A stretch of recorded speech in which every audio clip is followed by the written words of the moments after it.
You may never build a query optimizer, or you may build a really cool query optimizer. Those are two possibilities. So you could build a query optimizer, and now you know how. You will actually build a query optimizer in this class, so that's good. So that's a benefit of having learned this.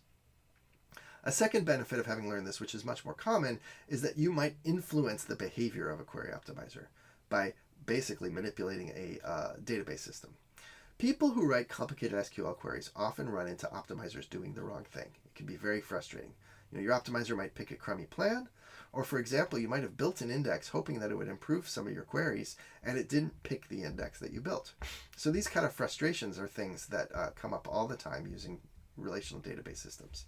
If you understand how the optimizer is working, you can figure out how to design your database and choose your indexes intelligently. You can also, if your optimizer is indeed making mistakes, try to avoid those weak spots in its implementation by figuring out what it's doing when it's searching and costing things and kind of fooling it to getting it to do the right thing.